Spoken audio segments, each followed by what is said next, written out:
Good afternoon. Yep, it's working. So, good afternoon, everybody.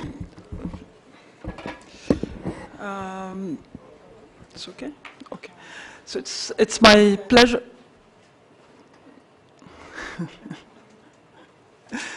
It's my pleasure to welcome you today at Carnegie Middle East Center in Beirut. I am Lulwa Al-Rashid Carnegie Scholar, and I will be chairing this timely and much-needed event on Algeria.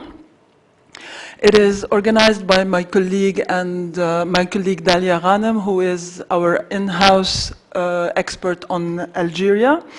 Dalia has gathered three distinguished colleagues, academics and experts, to analyze and discuss with you events in Algeria. We will be focusing, of course, on the social hirak, the mobilization since February 22nd in Algeria. And we will start our panel with Dalia, who will be focusing on the social dynamics and the role of the Algerian military in the Hirak. And I strongly recommend you to read Dalia's latest paper on the shifting foundations of political Islam in Algeria. It is on display outside of this conference room, and it has been released a couple of weeks ago, actually maybe a week ago, I think. So Dalia, the floor is yours. Thank you, Lulwa. Hi, everyone. Very happy to organize this event, and thank you for my colleagues for being here. So I'm going to talk a bit about the Hirak, give some general information about it. I was lucky enough to be part of it, as the Hirak started actually on February 22nd, and I had the chance to fly back to Algeria on the 24th and to attend what came to be called the first demonstration, which was Al-Mudahara Al-Milyoniya, which was the million demonstration.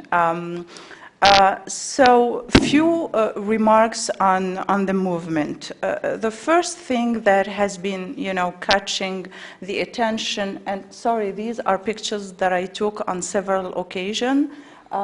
It's from February 22nd to March 31st. I attended 3 or 4 demonstrations, and I've taken these pictures myself. So the first thing that was very interesting about the Hirak was the peaceful nature of the Hirak. I think it is something that has been, on all mouths. Algerians took up to the street, and they did it in a very peaceful way. So the question that I had at the beginning with journalists saying, do you think violence is going to erupt? And I have always the same answer. The risk zero doesn't exist. However, one has to keep in mind that it's been 12 weeks of peaceful protest. What was very interesting about it is that we are here in front of politically savvy people. When Algerians took up to the street on February 22nd, they knew that they were going against the law, as it is not allowed to demonstrate in Algeria. It is forbidden, and yet they did it. They did it with their fathers and mother and kids on their shoulder, and it was very joyful protest. However, one could feel the determination of the people. So it was also cross-generational. I know that we've spoke a lot about youth in Algeria, but this is due to the demographic makeup of the Algerian population. 55% of Algeria's population is under age 25. So of course it was mainly youth, but it wasn't only. I myself, I marched with my cousins, with my mother, with my uncle. So it was cross-generation. And I think this is very important to note, because it is also the former generation who is saying no. A third feature is that the movement has been also cross-national. At the beginning, people thought this is only the capital, Algiers, but actually no. The protests spread all over the country.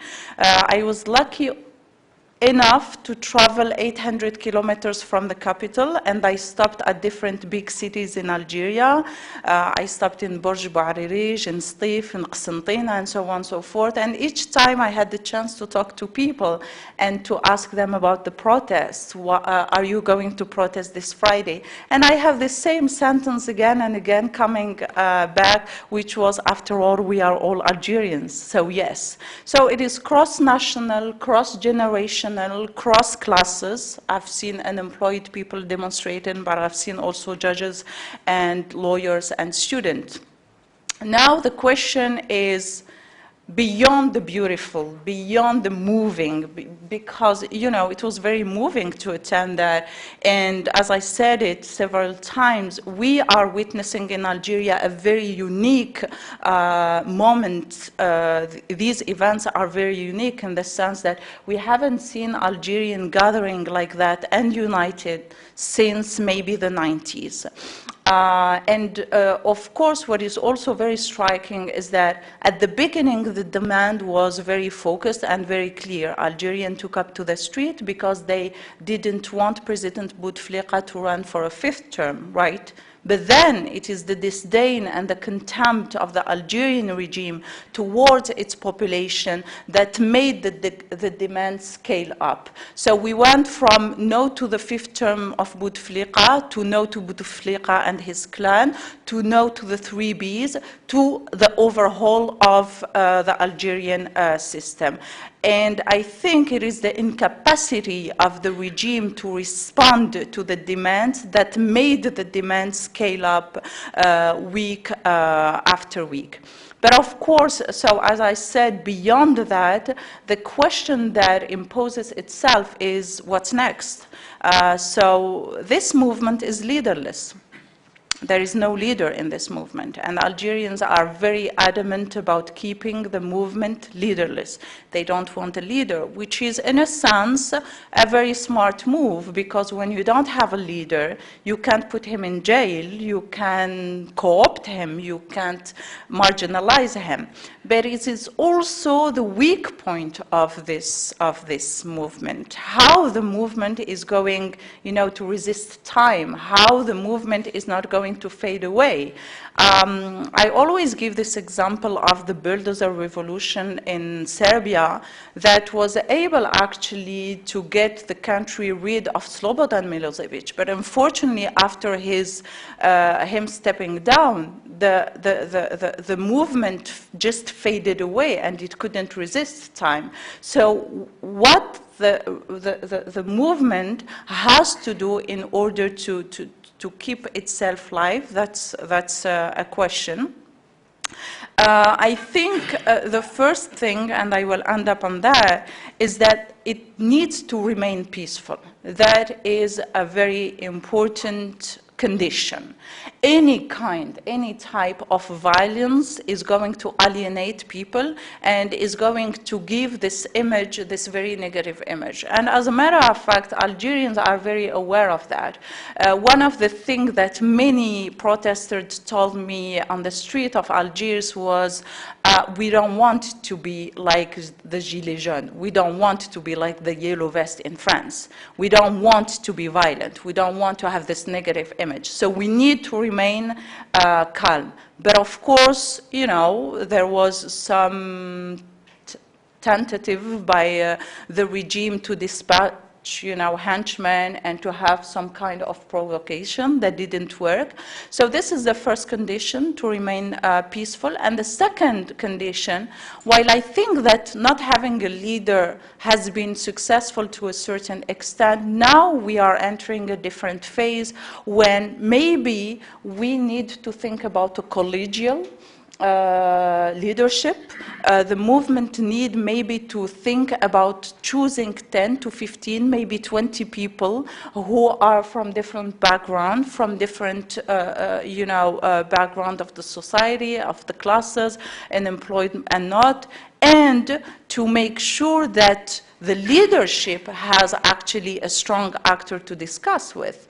Because until now, for instance, Gaid Saleh, who is the chief of staff, can argue that I don't have anyone to talk to. I am not going to talk to 35 million of Algerians. So you need to give me a leader. You need to give me somebody to talk to. So I think that's the next phase for the movement to better organize itself. Actually, the movement in a nutshell needs a minimum of institutionalization. Thank you, Dalia, for this exhaustive presentation about the logic and the dynamics of the Hirak, particularly the fact that it has remained so far leaderless and quite unorganized. But on the other side, I mean, who is running the change within the regime? Is it still the military? Is it Gaid Saleh? You spoke of the 3 Bs. So can you please expand more on the 3 Bs and their apparent exclusion from the political arena? Yes, well, that's the million-dollar question. Who is running the country? We don't know. Algerians, for the last 20 years, we didn't know really who was running the country. But I think this is a very, very tough question to answer in the sense that we are in the front of a regime that is highly opaque and highly complex.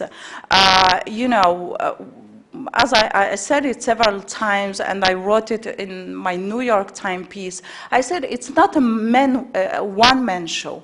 Behind Bouteflika, there is an entire regime, because people kept asking, this is absurd, why a man who is that sick is running? And I said, again, this is not a one-man show. So when we think about the Algerian regime, we need to think about it as a pyramid. It's a pyramidal system. At the top of the pyramid, there is the military institution. But of course, we tend to talk about the military institution as it was very homogeneous, while it is not. It is penetrated by different, conflict, personal conflict of interest, and there is factions also in the military. But at the top of the pyramid, there is some military leaders that are actually taking and calling the shots. And then you have the second layer, which is the FLN, apparatchik, the bureaucracy. And then you have a third layer, which is the business tycoon. And all these different actors have several interests, political and economic, divergent interests, and allegiances are very, very fluid in Algeria. Today, friend can be tomorrow's enemy. We've seen that with the chief of the FCE, which is the Forum des Chefs d'Entreprise, Ali Haddad, who has been one of the biggest supporters of Bouteflika, and then he turned his allegiances, and he's been put in jail a few days after declaration that didn't please the leadership. So it's very complex, but if I have to answer that question, I would say that it's the military. The military in Algeria are not governing, but they are ruling the country. And they have been ruling the country since the independence in 1962. And I think today we saw it, because today, for the first time, we have the military with Gaid Saleh actually ruling the country openly. It is Gaid Saleh who we hear about and who is calling the shot. So I think one quote that would just definitely and thoroughly summarize and answer your question, Lulua, is a quote from one of the most famous Algerian historian, that was Muhammad Harbi, who said in a book, all states in the world have a military, but in Algeria the military have a state. Okay, well, thank you very much, Dalia. So if I understood you well, unlike their Sudanese counterparts, the Algerian military are still there, quite unresponsive to the demands for change. And now we will turn to economics with Amel Belaid, who is a consultant. She is the founder of Apotheox, a consultancy firm in Algiers, and she is as well the vice president of CARE, which is an economic think tank also based in Algiers. Amel will be discussing the economic context in Algeria. Amel, the floor is yours. Right, so thank you, Lulu, and thank you, Dalia, for the introduction. Actually, the challenge is today, although these protests seem to be political in their nature, but they actually include an economic dimension. And as many economists and many experts said, if the economy was in a better shape, maybe the size and the mass of the protest would be different. And why are we saying this? Today, actually, whomever is going to take over from the government in place and who will lead the transition will inherit actually of a very severe economic crisis in the making. I'm saying in the making because we're not there yet, but a statu quo can accelerate this process. So what they will have to face is to take the real unpopular measures that the previous governments and the previous political elites has been reluctant to take, just in order to reach an elections calendar, and also taking advantage of a short period of time increase of the oil barrel price and its impact on the economic, Algerian economic. So the risky economic policy that they choose to take has led to a very, very vulnerable economy that we have today. So what will happen next? I mean, just to give you some background of the economic status. This situation has already started 5 years ago. It's not new. And it had not waited for this hundreds of thousands of Algerians to go on the street claiming for a political change. But what happened at that time is that the social stability was bought at the expensive price of a very generous subsidy system. And this has led the economy to deteriorate very slowly, but in a very dangerous fashion. So what had happened? First of all, we have seen our macroeconomics deteriorating on a very quick fashion. We have seen several dimensions of it going down. So first of all, the level of the economic growth. So it went from levels of 5 to 6% in the previous decade to what now doesn't exceed or roughly touches the level of 3% of growth. The other D that is depleting is the depletion of the financial or the foreign exchange financial reserves.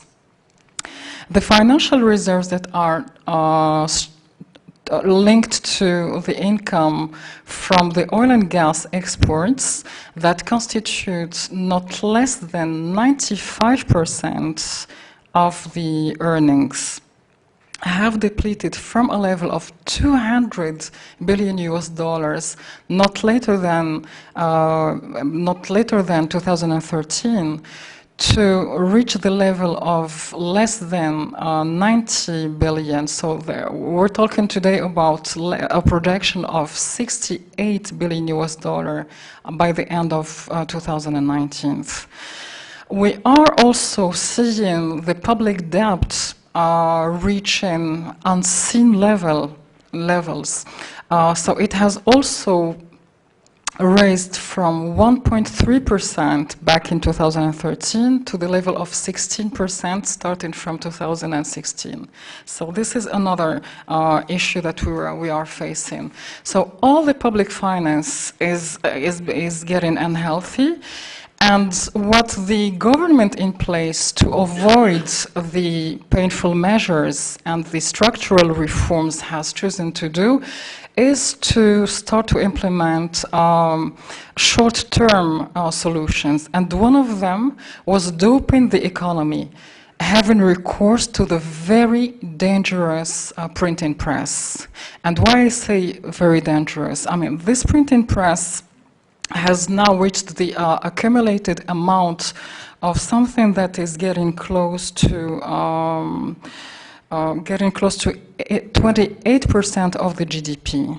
And it was not done to finance investment. It was not done to diversify the economy. It has not been made also to help to develop faster the economy, but to finance actually the wastes in the budget that are going to the public budget. And the other point also that we have seen really going in a very dangerous manner is the inflation that is escalating by 1% every year. So now we are reaching a level that is close to 6%, and the escalation will continue until 2020, according to the IMF projections. And last but not least, the impact of the lack of diversification and of the lack of efficiency of the economic policy that the system in place has conducted has led to a very high level of unemployment. The level of employment has reached today the level of 11.7%. And actually this level is more or less can compare to the average of the region, although I mean there are some disparities with in North Africa with Tunisia. But if we look more thoroughly into it, this unemployment touches more of the youth population. And knowing that, bearing in mind that the youth population, so the population under the age of 30 years old reach 65% of the population. And if we consider that the unemployment rate of this population has reached from 26 to 28%, adding to this the lack of inclusion of women to the labor force, we have only one woman occupied out of the 5 working force. So this lack of inclusion has really linked actually the two crises. So, and this is where the two crises connect, the political plus the economic. Because what this social movement claims now is that, of course, the major claim is to dismantle totally the political system in place, because they believe that it's inherently corrupted, it's not allowing an economic inclusion and equal opportunities, and it has created a kind of business elite or economic elite that concentrated all the wealth between the hands of a business elite that is a crony elite that was generated by a corrupted system. Okay, well, thank you, Amel, for this very frightening picture of the Algerian economy. So, if political inclusion seems to be highly unlikely, given the reluctance of the military to relinquish their power, economic inclusion seems even more unlikely, given the structural challenges that the Algerian economy faces.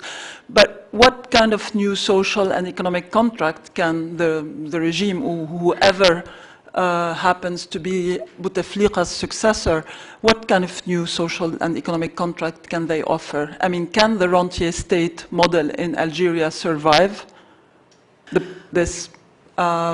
demands for change and economic inclusion? Yes. Well, actually, no, the rentier state cannot survive anymore, not because we don't want to, but it's just because the financial situation cannot allow it. We can't afford it anymore. So whomever is going to take over will have to be very competent, will have to be technocratic to run this economic measures, to run structural economic reforms, and will also have to be backed up by the population, because it will be very difficult to bring a population of 43 million that we use to a generous subsidy system to a situation where we will ask for their resilience and we will ask for their trust to go through very difficult times and challenging times. Indeed, I mean, new government or regime will have to build it up and to show that or to be inclusive and participative in building a consensual roadmap. And thankfully, what we have today is that many proposals have been made, not today because of the Iraq, but they started to anticipate this upcoming crisis. And most of them converge. So this is the positive thing.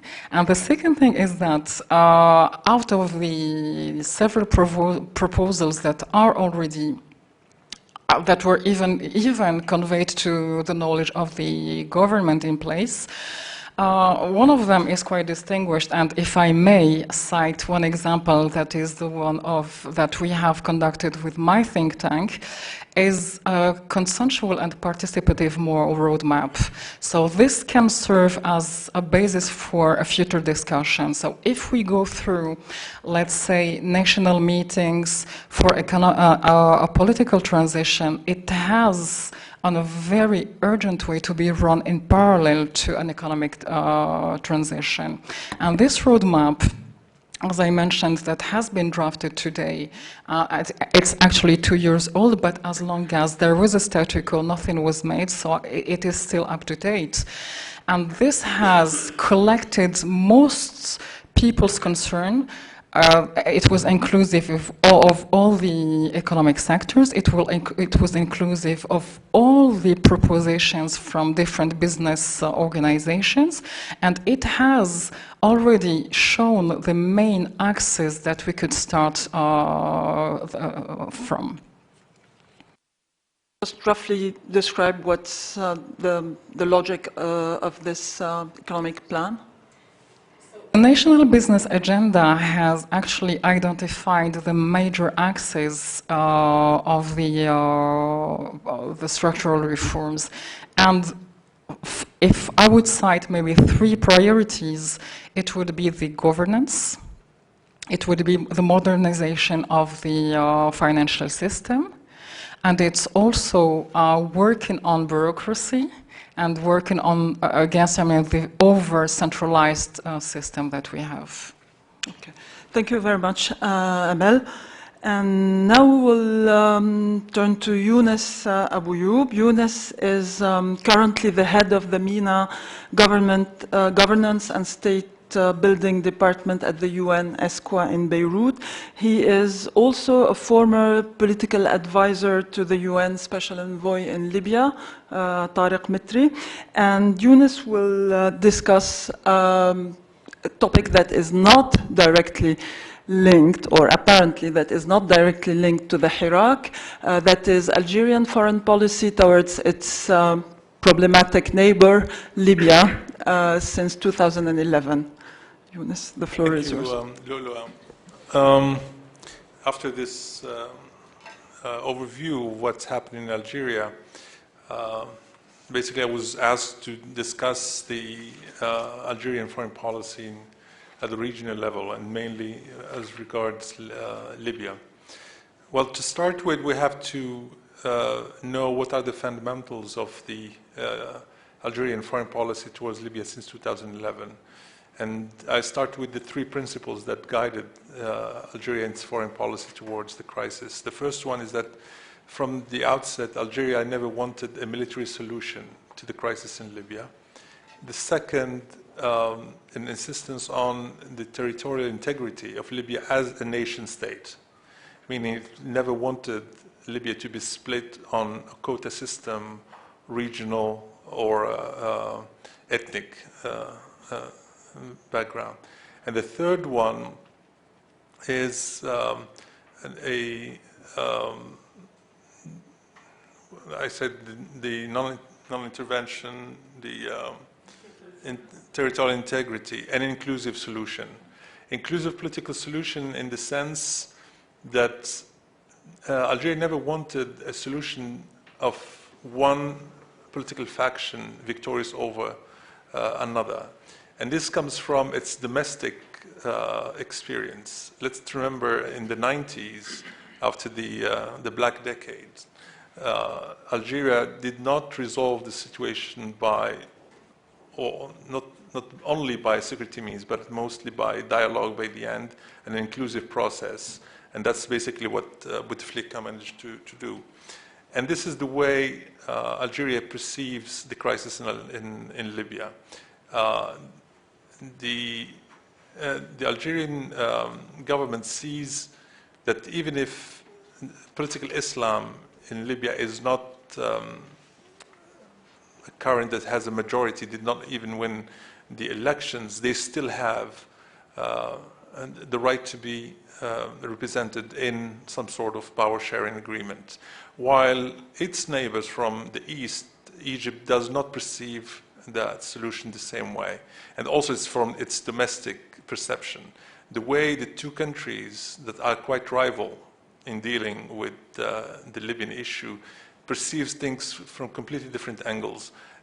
Egypt sees the military solution as the way to deal with the presence of any Islamist parties in Libya. For Algeria, they prefer an approach that's based on a wider inclusion and dialogue, not because they want the Islamists to be in the government, but because they think is the only way to avoid a major escalation of violence that will affect both Algeria and Tunisia on the western side. And you will see since 2012, 2013, Algeria has been trying to negotiate a solution, including Egypt and Tunisia. We've had many meetings between the three countries that were held in Tunisia, but they never really reached an agreement. And we've seen recently with Hirak starting in Algeria, a sudden movement of troops from under Haftar from the east to the west, which is, in my opinion, and also I think a lot of observers have said the same thing, that it was basically an opportunity to be taken, to be seized by the Haftar forces and those behind them to move towards the west, knowing that Algeria is busy with its own domestic affairs now and will not be able to stop it. But even saying that, I think whatever happens with the situation in Algeria in the future, I think Haftar knows very well that he cannot stay in Tripoli if he ever goes into Tripoli or control the western side of Libya without the consent of Algeria. Thank you. Thank you, Yunus. Maybe a question about Algeria's relationship to Libyan Islamists. Who are they? I mean, what kind of relations are there? I mean, and isn't it surprising to see a country which has fought fiercely any manifestation of political Islam be willing to insist on their inclusion in its at its borders? What's your? Well, the rationale, as I said earlier, Algeria does not want either Haftar to control all of Libya or the Islamists to control Libya. They don't have a particular preference for a certain ideology. What they want is stability, a balance, and a political solution that will avoid more escalation, more violence in the future. Because Algeria sees itself now being surrounded by what's happening in Libya and also what's happening in Sahel with all the different Islamist movements. So for them, they want to contain this type of movement and try to play a divide and conquer policy. If you include certain Islamist group within the political process, that will distinguish them from those who are hardliners, violent-prone ones. For instance, Algeria does not see the Muslim Brotherhood in Libya as a terrorist or an extremist movement. They see them as a political party, which is one of the contentious bones with Egypt. Egypt do not see them that way. You will see, for instance, from the beginning that Algeria has invited Ismail and Ali Salabi to Algeria for meetings. Even the Libyan Islamic Fighting Group, Libyan Muqatila with Abd Hakim Belhaj, many times. But at the same time, they also always maintained channels, open channels with everyone else. They invited Haftar, they invited the representative of the parliament in Tobruk. So when Algiers deals with Haftar, let's not forget that at the beginning, the first 2 months of the Dignity Operation, Al-Karama, they supported it. But when they saw that it's becoming messier and it's taking more time or more violence, and when they saw that there's other forces, not from the region, behind Haftar, bombing, for instance, the international airport at Tripoli, then they resented that type of international influence in what's called what maybe Algeria considers its backyard. So at the end, to sum up, to answer your question, it's not, they don't oppose or include the Islamists because they like them. They don't oppose Haftar per se, they oppose his methods, not ideologically. They want stability, they want to protect both Algeria and Tunisia. So maybe they oppose also Haftar's supporters, I mean, those who behind the scenes are, financing and supporting and especially militarily. Egypt, because traditionally Algeria has always perceived Libya as part of the Maghreb. They might concede the fact that eastern Libya is part of the influence of Egypt, but they never wanted Egypt to move towards the west. Now you have also France that is behind supporting Haftar military approach, and then that means that the Algerians perceive France having more and more control and influence in North Africa and in the Sahel, as if it's being besieged both from the east and from the south. So they don't accept that type of policy. Traditional realpolitik in national geopolitics, commanding Algeria's attitude vis-à-vis Libya. Thank you very much, Yunus. And now we will turn to Haytham Amira Fernandez, who is a senior analyst at Elcano Royal Institute in Madrid. Haytham has focused on North African countries and on Mediterranean relations, I would say. Haytham will be discussing the regional and international context for the Hirak in Algeria. Haytham. Thank you, Lola. Thank you to Carnegie, Dalia, for organizing this and for you to be here with us today. So just to remind the audience about Algeria and the importance of Algeria, it's a few facts. Algeria is the largest country, member state of the Arab League, the largest in size. It is also the largest country in Africa, and the entire continent, and the largest country around the Mediterranean basin. That already gives you some impression of what the countries and the dimensions. It has land borders of about 6,300 kilometers with neighboring countries, and the coastal line of about 1,600 kilometers as well. It's a big country, 42, 44 million inhabitants, a median age of 27, 28 years, and the life expectancy of the entire population, life expectancy of 76 years. So it is important, it's relevant, it has to be taken into account. A few notes on the regional context where this Hirak and this mobilization is happening currently in Algeria. Well, obviously, we all know in 2011, the so-called Arab Spring or Arab Awakening started, and it seemed like it was something that was concentrated in a certain period of time, and that it came to an end, and very few success stories, and some thought that that was over, it was closed. There was a return to the authoritarian stability model that prevailed before. The regional context also includes the Maghreb, Yunus was referring to, a region that lacks, I would say, some of the most basic elements of regional integration anywhere in the world. Closed borders, very little intra-regional trade, relations, contacts, human exchanges, etc. That is the region where Algeria belongs, the immediate region, not to mention the Mediterranean or Euro-Mediterranean region. Also, the regional context.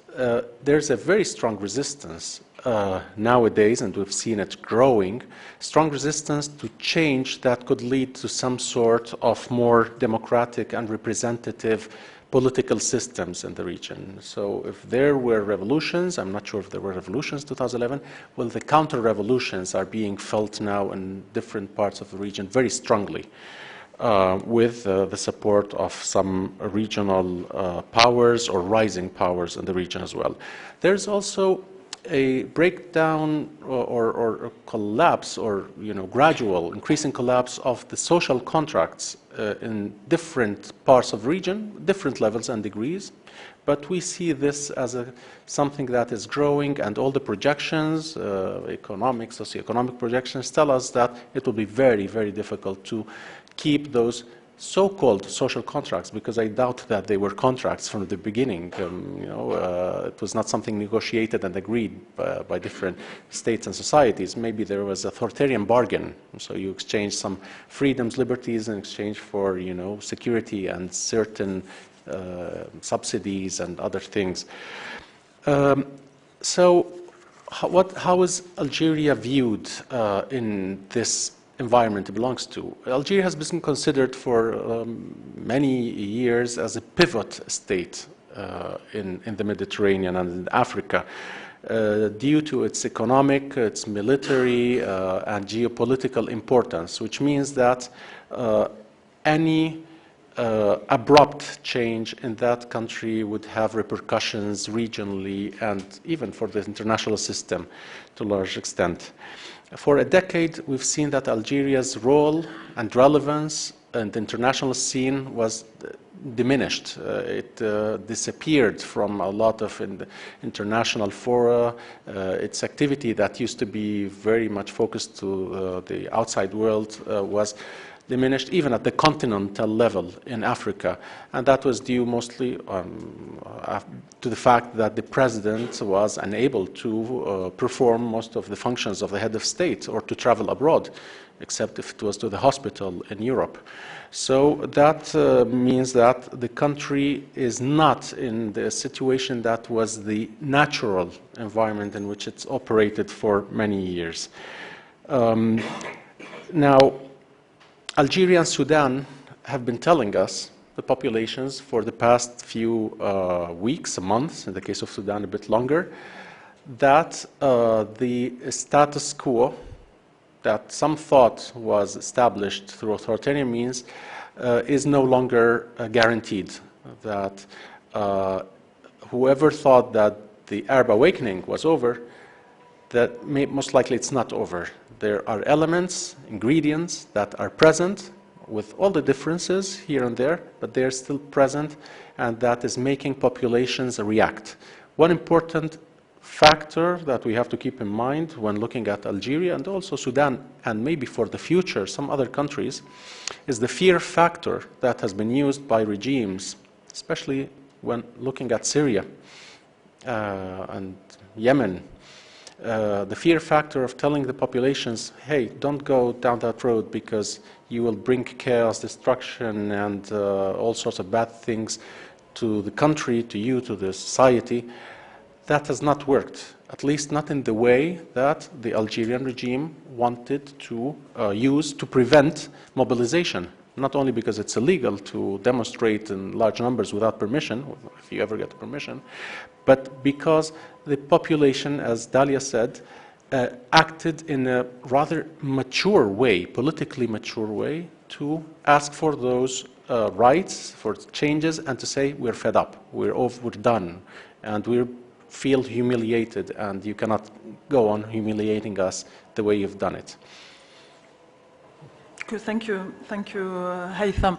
So, are we witnessing a more mature second Arab awakening or Arab Spring, starting from Algeria, extending to Sudan, and possibly to other countries in the MENA?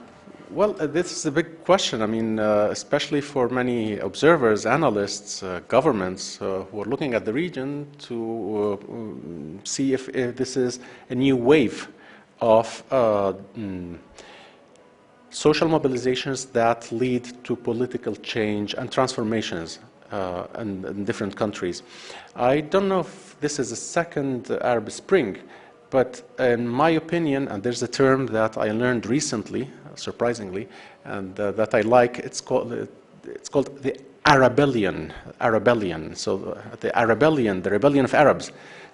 Most likely we are seeing a resurgent Arabellion, because those revolts, the rebellion against the status quo, against systems that are no longer capable to deliver, and that populations, when they project at the individual, collective level, family levels to the future, they see that they won't be able to continue delivering, at least the way they did in the past. That was not impressive anyhow.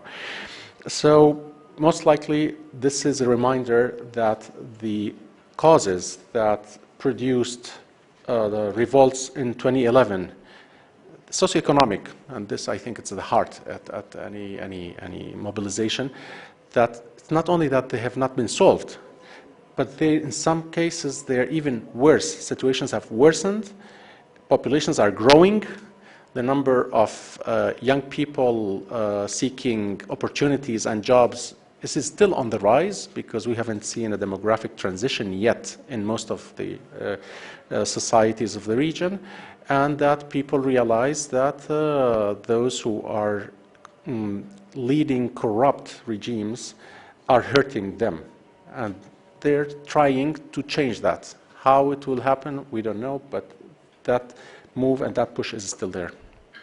Thank you. Maybe another question, if you allow me. What's Europe's take on this new wave of rebellions in the Arab world and in Algeria in particular?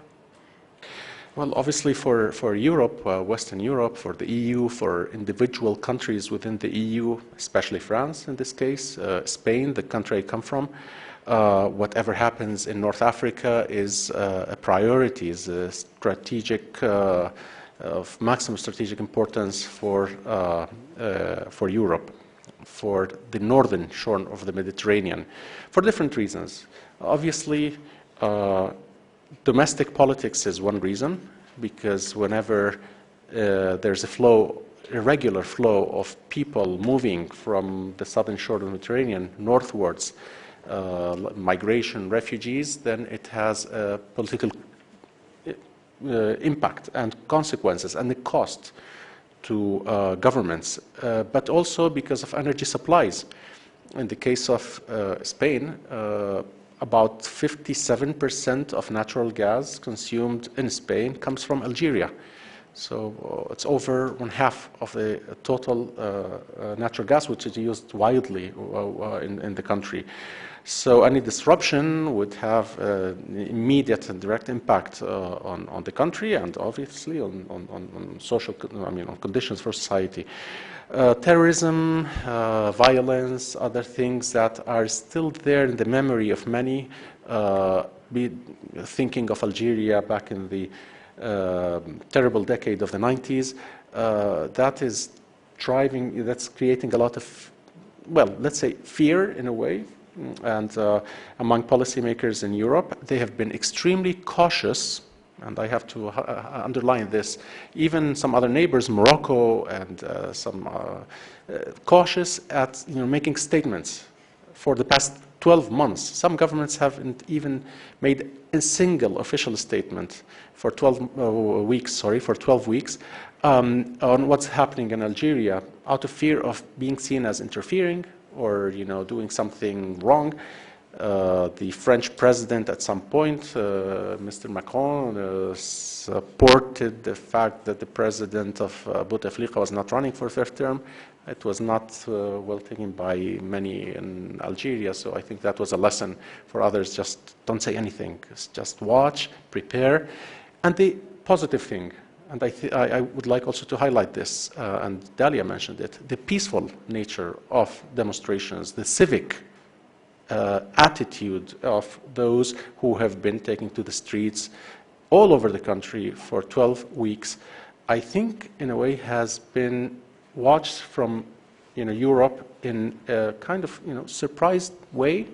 Algerians can do it peacefully. This is good news, especially if compared to the yellow vests in France. Surprise, surprise, things maybe don't turn out the way some expected. But yeah, there's a lot of expectation and mixed with a certain degree of anxiety. Okay, thank you very much. The floor is open to your questions. Yes, please. I'll speak in English. My question is addressed to Ms. Dalia. When it comes to the French and American conflict within the Algerian army and what's its impact on the future of what is going on in Algeria. And we were able to notice this after the arrest of some of the symbols of the previous regime who were close to the French, such as Bouteflika and the others. Another point, it seems that the head of the army is the strong man in Algeria for the future. Don't you think that what he's doing currently is another attempt to what Mr. Haytham just said, this counter-revolution of the popular movement? Thank you.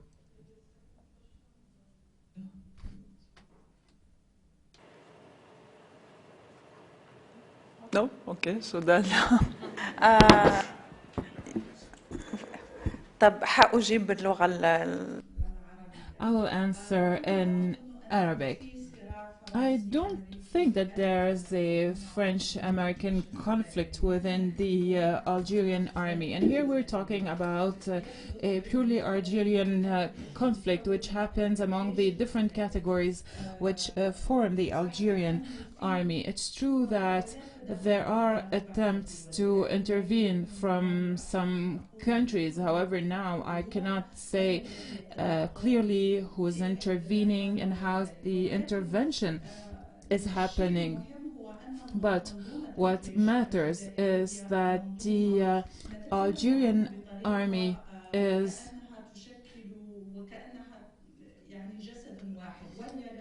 something we talk about as if it's constituted of a single body, but this is not the truth.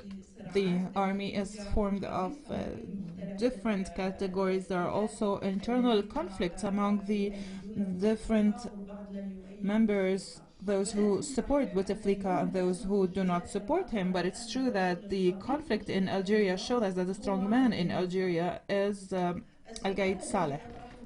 The question that arises is the following: to what extent Gaid Saleh can support the population, can be biased towards the population, give concessions to the population, preserve his position and protect his supporters? These are the questions that we need to ask. Nowadays, the Algerian population does not want Mr. Al-Gaid Saleh to be the person of the transition. In March, when we went on the streets, the slogan was very clear: go, go, Bouteflika, and take with you Gaid Saleh. The slogan was very clear. The other one is Gaid Saleh is not appropriate. It's a play on words because Saleh means good. So Gaid Saleh cannot be the transition man, and he needs to go. The Algerian army today is not the 90s army. It's more developed, it's more modern. There are officers now who are younger than Al-Gaid Saleh who can make decisions. Therefore, I think that the only way in order for Algeria to go through transition in a peaceful way is represented first by the departure of Gaid Saleh and the previous symbols of the old regime. For example, the population wants the following to go: Abdelkader Saleh, that is the current president of Algeria; Muad Bouchar, who is the head of the National Liberation Front; and Bedoui, who is the prime minister. So this is the only way, the ousting of those three figures, and also the departure of Gaid Saleh. Concerning the army and the military institution, the latter should make stringent decisions. That is, Algeria today cannot hold presidential elections. The idea of those presidential elections to be held in July 4, 2019 would be a huge mistake. We all remember in this room what happened in Libya after the elections. The elections are not always the solution, and the Algerians today cannot go to vote, and they cannot cast their voting ballots. The question that we need to ask is the following: who the Algerians are going to vote for? If we go and vote on July 4, I think that we will be giving the current regime the opportunity to keep the previous people in power. Yes, please. I have two questions. A question to Ms. Amal and another to Ms. Daria. Is the army able to make this decision? Because be it in Syria or in Algeria, we know that the struggle was about the army as well. What if the army supports the population, or if the army is impartial? I think that we'll be confronted to what happened in Algeria and Tunisia.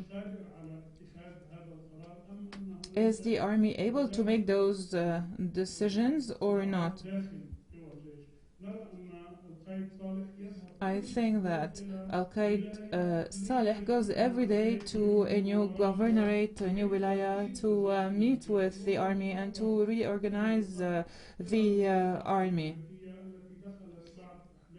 And we know that the Americans, after what happened, wanted to be the stronger investor in Algeria. Is the army able of making this decision? Can he form a presidential council as was proposed by the army, or shall we fall within the same Sudanese conflict to see who will have majority or not? Another question concerning the economic system in Algeria. I went to Algeria in 2013, and before that, when Bouteflika was in the power, I noticed that the economy in Algeria went into a standstill. There were some areas that were rebuilt.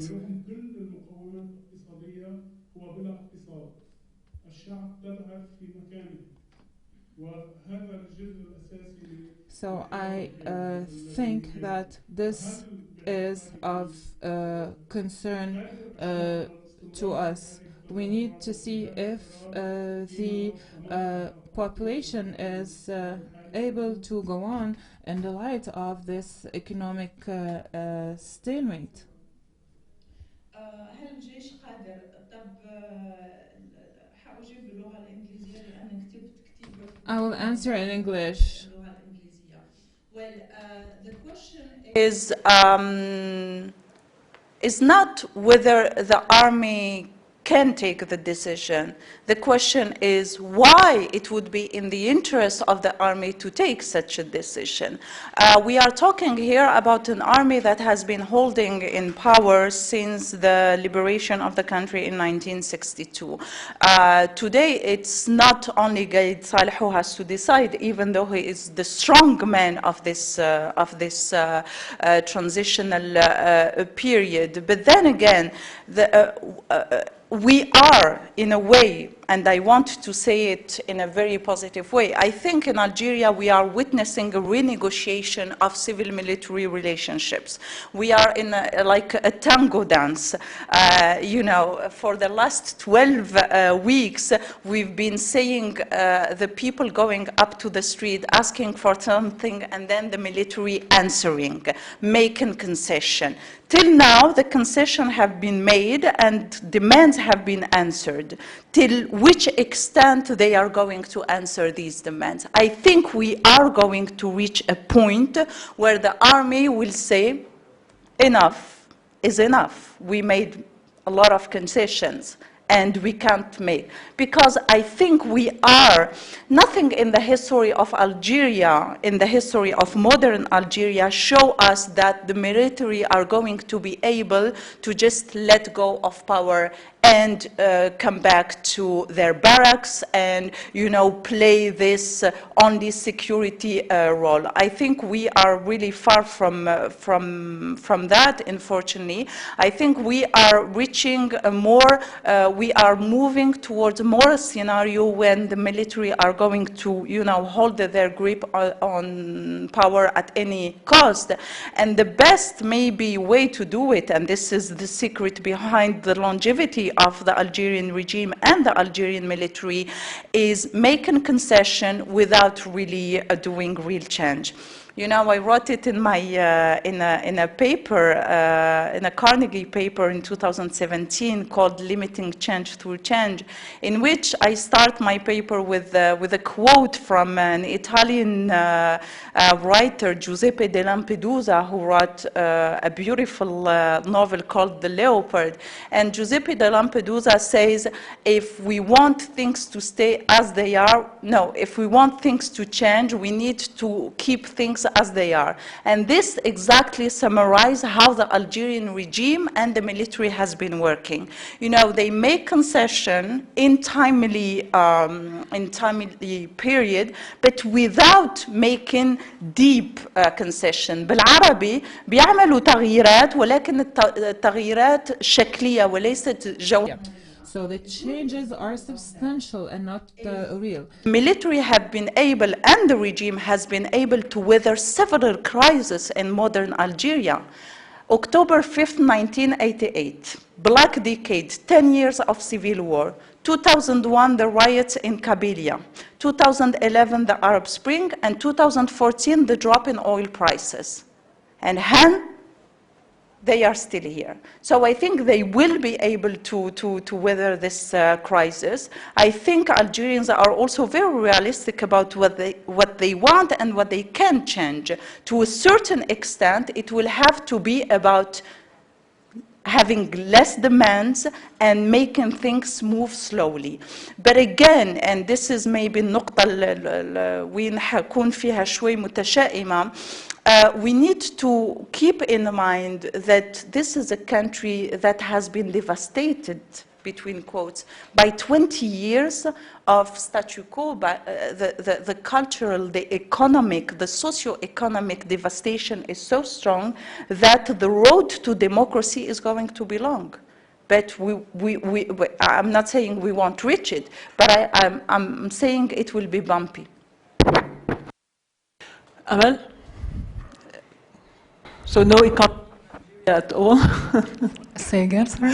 So there's no economy in Algeria at all? So what's... Well, I would not, I would not put it this way. No. Actually, we've seen a few years of economic prosperity, and everyone has benefited of this prosperity. So we cannot say that there was no economic activity in Algeria. But the issue was the choice of the economic model that, again, by its nature was was strongly dependent on one sector, which is the hydrocarbons.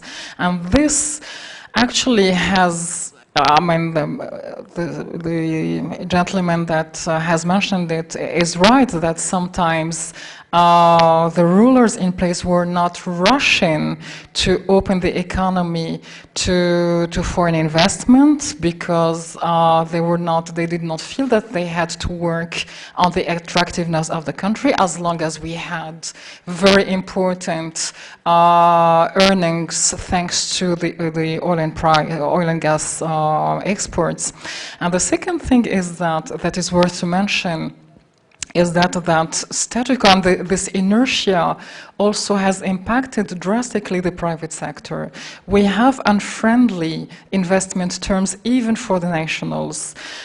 There is indeed activity, and the private sector is employing more than 60% of the labor, so there is an economy. But the business climate is unfriendly, and this is maybe what the gentleman is trying to describe as an economic freeze. So, what is the option? Today, we cannot afford to the statu quo. We cannot afford to continue with this inertia because what will happen will not even benefit even if the military regime will take over. It will not be in its interests to create this economic inertia because it will backlash on them.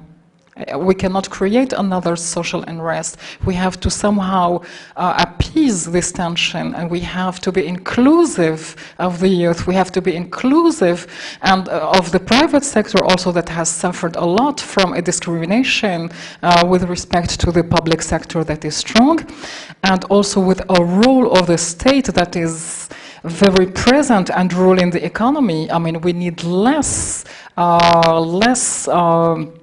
state-ruled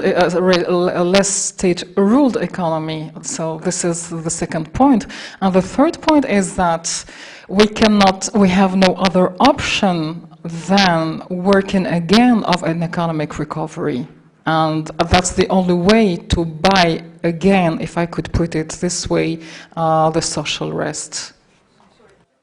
Can you remind us of the size of the oil and gas industry in Algeria? The oil and gas industry contributes for 35% of the national GDP. It also constitutes the 2/3 of the tax income, and it's 75% of the state budget. So if we can't go back to the break-even, actually we need a price of $100 to reach a break-even to balance the national budget, and we can't afford it. So there is no other option than opening the economy, going for a more or freer market, being more attractive, and working on better terms for investment. I would just add something. Subsidies cost a lot of money to the state. We are unfortunately in what is called in sociology paradigm paternalist, which means a paternalistic paradigm in which there is this deal between the population and the state in which the population says, okay, we are a very rich country, we give you our oil, but you give us subsidies. Everything is almost, free in Algeria. Hospitals, schools, everything is subsidized by the state. It doesn't cost anything, almost anything to the citizen. And I wrote a piece for Elcano in 2017 that was a bit premonitory, exactly. I think the title was Algeria Revolts Before Protests Turn Revolutionary, in which reforms, before revolts turn revolutionary, in which I explained that actually we need a system in which the subsidies do not go to all the population like that. We need a system of, something more selective. But again, when the drop in oil prices happened in Algeria in 2014, the government has been very cautious about not touching to subsidies because they didn't want to repeat the scenario of October 5th, 1988, when they touched to the prices of oil and sugar, and then the population took up to the street. But today, I think the Algerian citizen, as he showed a high level of maturity, needs also to understand that the system of subsidies cannot go on. I mean, but this is the most difficult thing to market, particularly in a context of, authoritarianism still resilient. Another question? Yes? Thank you. So my name is Lori Haitaya, and I'm the MENA director of an organization called Natural Resource Governance Institute. So we do work on oil and gas. So thank you for the introduction about the importance of oil and gas. Actually, I have 3 questions, and one of them is before all of this Hirak happening, there were talks about some reforms in the oil and gas sector. And I know that they were talking more about new taxation regimes, more fiscal rules that will be in favor of private sector coming in and not be the sole exclusivity of Sonatrach. So I was wondering what's happening now in the process. I know that maybe there are other priorities, but where are we on that timeline? Are we still thinking of these reforms now with the situation? Are we more into going more of liberalizing the market? And what is the situation with Sonatrach? We know the leadership has been changed, so what is happening with Sonatrach? I think everybody is interested to know about that. If you can give us a couple of minutes about that, it will be really interesting. The other question that is as a follow-up to what Dalia has said, the bargain was that you give me everything as a people, I get everything for free, and you hold on to power, and I don't ask you about it. And it seems that this is a bit changing because of these new corrupt systems and businessmen taking hold of things, and people feel that this is not working anymore. We're not getting all the benefits, and at the same time, we're not getting democracy. And telling me that the military will stay in control, so how much political inclusion will be, or how much the military will give away and open up the political sphere and democracy? Does the military and what the military wants to control the country and democracy make sense in Algeria, and how much they will, the citizens will be able to bargain with the military about the space, open up the space, because the people are asked to accept the unpopular decisions, economic decisions that will be taken, and that requires a high level of trust. So is the population trusting that these people will make this painful economic, they will accept these painful economic solutions at the same time that they will gain something in counterpart, maybe more political participation or something like that? Or else I don't see how people will accept to give something away and not get anything in return. So thank you. Thank you. Maybe another question, yes, before. Okay, my name is General Qasim Jammour, retired Brigadier General in the Lebanese Army. Actually, I want to highlight on 2 points. First point about, we spoke about Algerian Army. I think now the differences in the origin of the military council from Amazigh and Arab, which is changed for the first time from the time of Ben Bella, is a great change in the approach towards the different issues in Algeria. This is my opinion. But just another think you spoke about the subsidies. I think the subsidies is the right of the people. We don't have to speak about subsidies and how to just make a small portion of subsidies for people. We have to speak about good governance, because if we go to the way the advices from the donors and IMF, and you have to just limit the subsidies, then you will go to civil war. You have to go and speak about good governance. Algeria have big resources. The resources in Algeria are more than enough to give all people good subsidies for all people. Good governance can save the country. But if you speak in this way that people have to watch and say that they cannot have all subsidies for free, then you will go to civil war, because the resources are more than enough. This is my opinion. Okay. So I think, Amel, most of the questions are addressed to... I will start from the last actually statement. Actually, I totally agree with you have just mentioned, and as I evoked earlier, the national business agenda, for instance, that we have worked on, that is consensual, and that actually started to compile propositions from the basis to the top, had one very important axis, and that was the governance of the economy. So it's a real key point, and if, say, we have an economy that is managed in a different way, of course, we can reach the level of efficiency without a level of efficiency that is expected from such an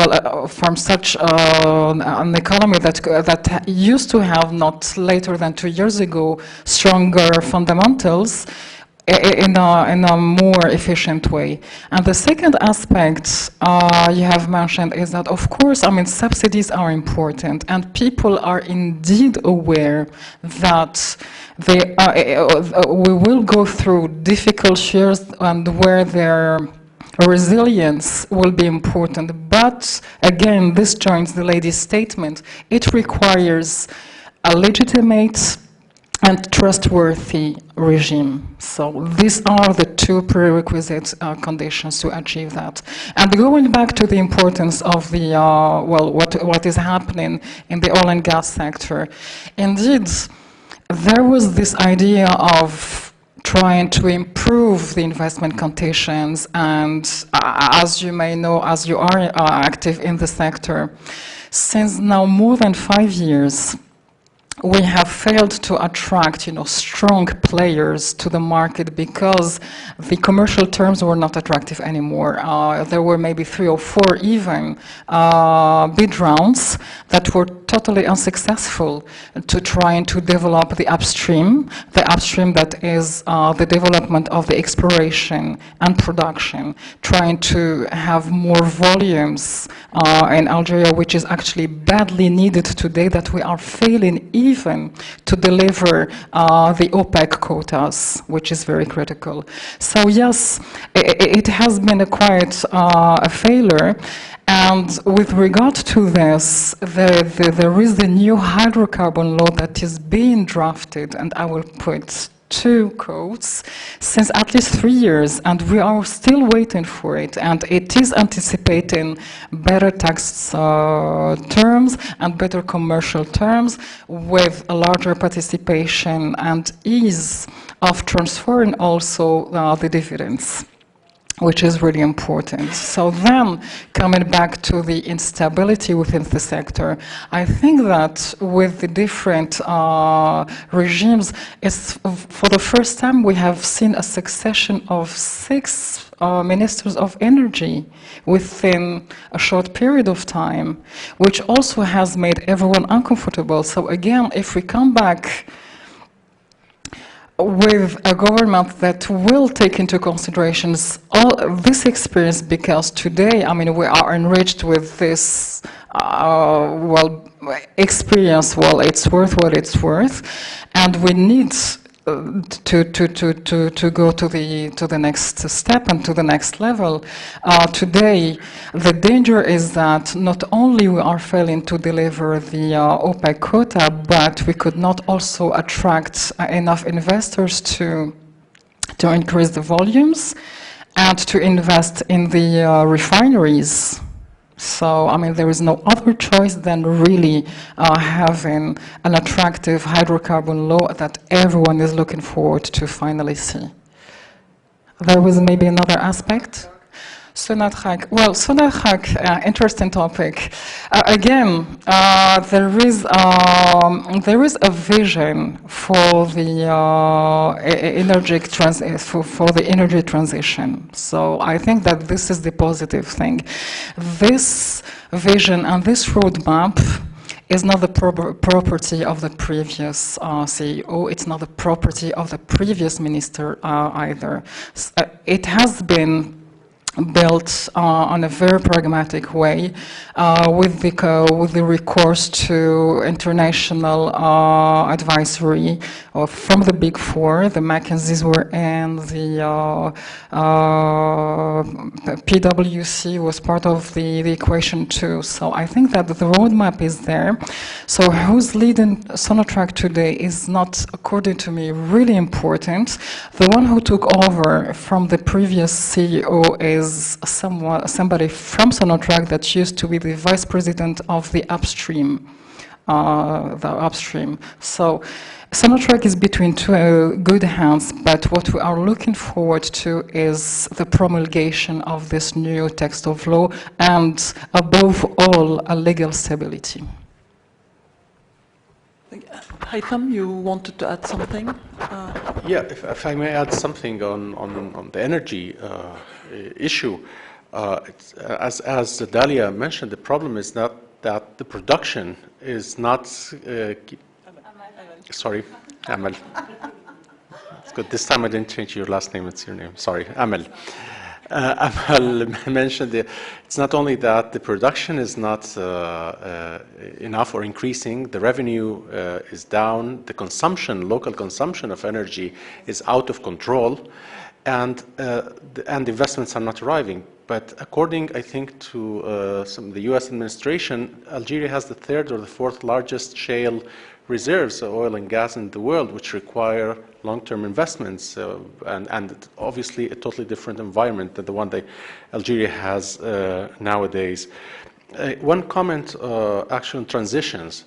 I think right now the big dilemma or the pulse in Algeria is between two terms, replacement and transition.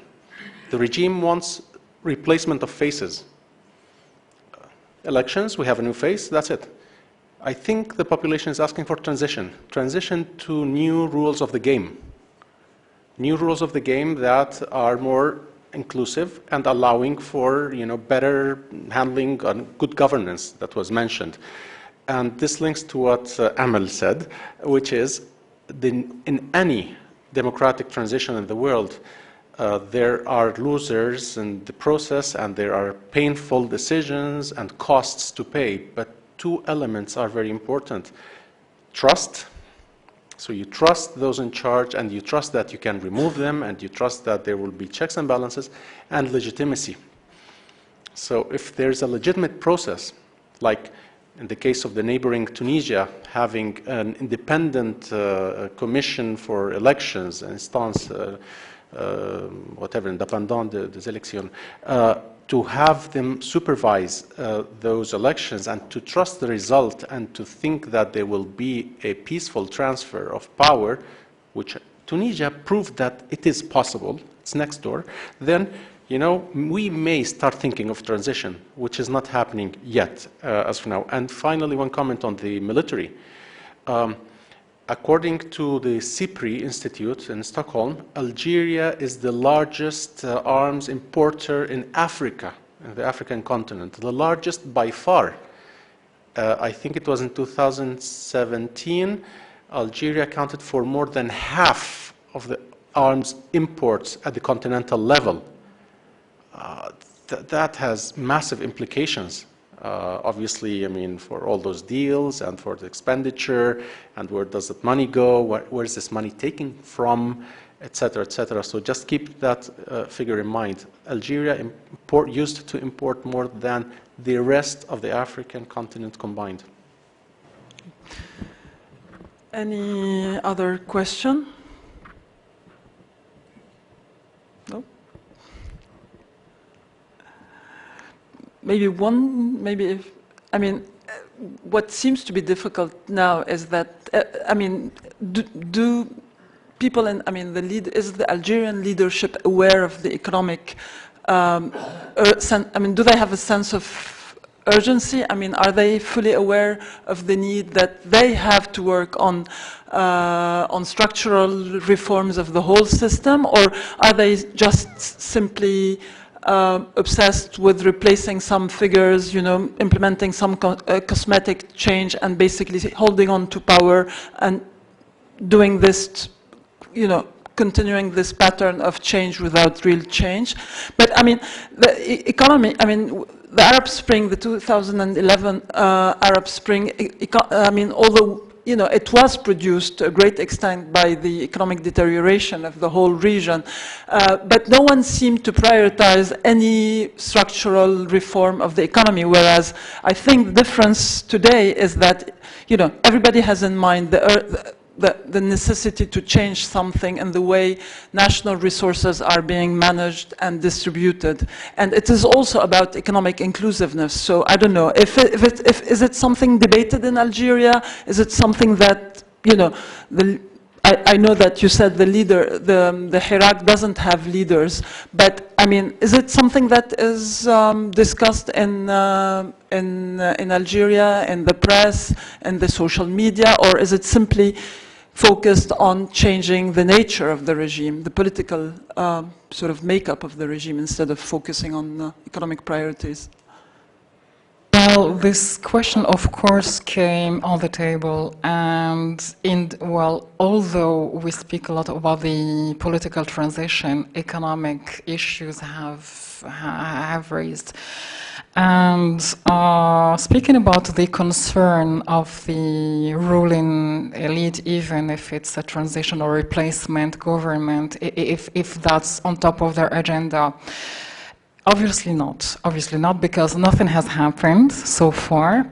We've been alerting the different governments since 5-6 years, and even on a very regular basis, there are contributions from experts, again, from associations, from the civil society, from different arms of the business community on this crisis on the coming, but nothing was done to the benefit again of the election calendar that used to happen not later than a month ago. That was in 28th of April. So again, they took the risky choice to ignore all the alerts to run their political agenda.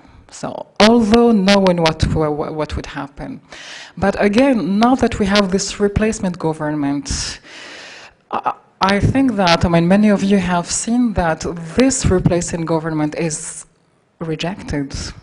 So how can they not be trusted and conduct unpopular measures? It will not work. So today, if we are, well, can I put it, optimistic on terms of calendar and not on terms of political choice, if we are optimistic and if say we have a transition government within the 3 months, maybe we will have a kind of drafted roadmap with economic priorities in terms of urgent measures to take on the spot to stop this bleeding of the financial situation, because we need to act on 2 levels. The first of them is the very fragile financial situation, and the second one is the economic recovery, which is the revival of the growth, which will come on a more medium term, on the longer run.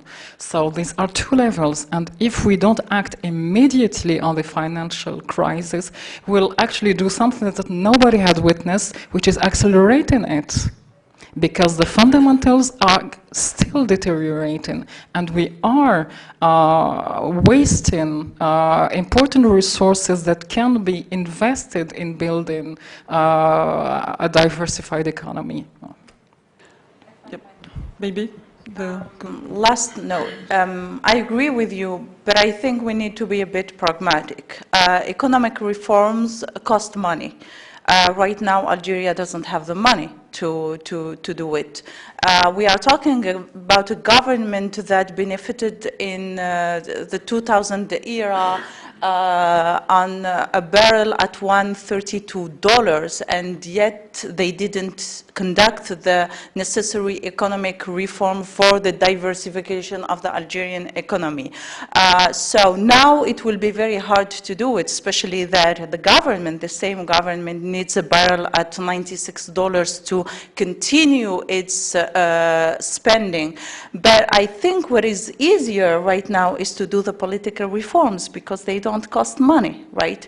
So let us be pragmatic about that. The political reforms, where the people are asking for, is for no elections. The election cannot be run with the government of Badawi that people do not trust. So the best way forward is for the 3 Bs to resign, for a new government to be constituted, or for a national assembly to be constituted, and then take a minimum of 6 to 9 months to organize the elections. And then, once the people trust the constituency, the institution that they chose, at this moment we can, on va dire, faire passer la pilule and convince them that some economic reforms are needed, and they will have, you know, to serrer la ceinture, if I may say. But right now, this government is not trusted. Actually, politicians are not trusted. So. Okay. Younes? The Algerian government is really not very lucky, because if they have to adopt these type of economic reforms, given the economic environment around the world, where would they go? They go for privatization and more liberal policies. That will make things even worse. Look at Syria before the civil war, for instance. So I think that the choices are very limited, and do not exclude the fact that until now, Libya hasn't come back again on the oil and gas sector yet. If it comes back, it's one of the major competitors to Algeria in the region. So the choices are very limited. If you keep going the way you go, you won't have enough money to do it. If you go for privatization, that's shock therapy. It might work for 3-4 years. Then the backlash will come, like we've seen in other countries.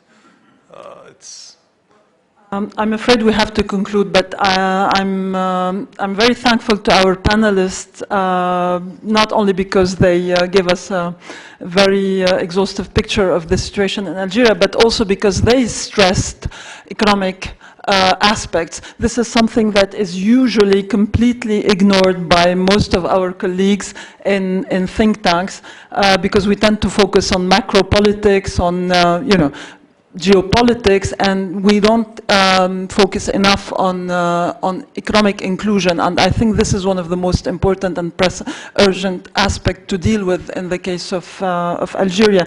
And I would conclude, I remember reading a book in the 1990s, when there was hope that the Arab world would join the wave of democratization that was going on elsewhere in the world. The issue was, is it possible to have, is economic pain justifiable? Economic pain is justifiable if you have political gain, but if not, if everything remains as it is, it's difficult to cut subsidies, it's difficult to inflict, economic pains on societies with no political gains. And I think this is the most, this is the dilemma, for the Algerian regime. Please join me in thanking our panelists. Thank you. Thank you very much.